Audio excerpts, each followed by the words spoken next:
بسم اللہ الرحمن الرحیم۔ ناظرین کرام، آج کا وظیفہ آپ کو جو بتانے جا رہا ہوں، قرآن کریم خلاق عالم کی عظیم کتاب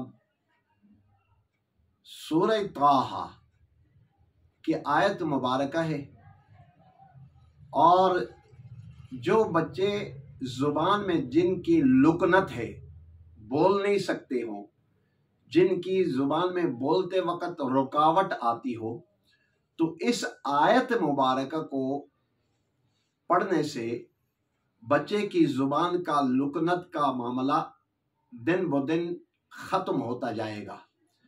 عدد بھی میں بتا دیتا ہوں، اور آپ نے یہ آیت مبارکہ کی سماعت فرمائے۔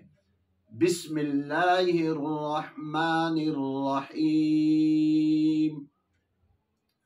رب اشرح لی صدری ویسر لی امری واحلل عقدۃ من لسانی یفقہوا قولی۔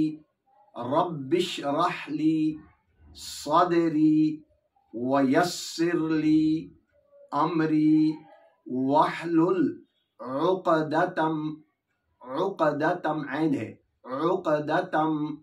من لسانی یفقہوا قولی۔ ہر نماز کے بعد 21 مرتبہ 21 ہر نماز کے بعد 21 مرتبہ پڑھیں، اور پانی پر دم کر کے بچے کو پلائیں، اور اگر اس کے علاوہ آپ نے شیرنی وغیرہ میں دم کر کے آپ اس بچے سے چبا دیں، وہ بچہ چبانا شروع کر لے گا، اس میں بھی افاقہ ہوگا۔ اور اگر 41 مرتبہ روزانہ 41 مرتبہ 41 دن آپ اس آیت مبارکہ کو پڑھیں گے، اور شیرنی وغیرہ یا اور کسی چیز پر دم کر کے بچے کو کھلائیں گے، بچے کے اوپر دم کریں گے، تو آپ کا بچے کی زبان کی لکنت ختم ہو جائے گی بإذن اللہ۔ اللہ کے حکم سے آپ اس عمل کو دہرائیں، پھر دوبارہ دیکھ لیں۔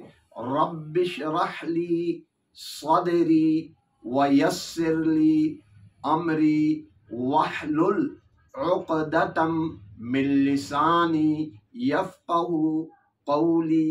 اول آخر درود شریف ضرور پڑھ لیا کریں، درود ابراہیمی ہو یا مختصر سا کوئی بھی درود ہو۔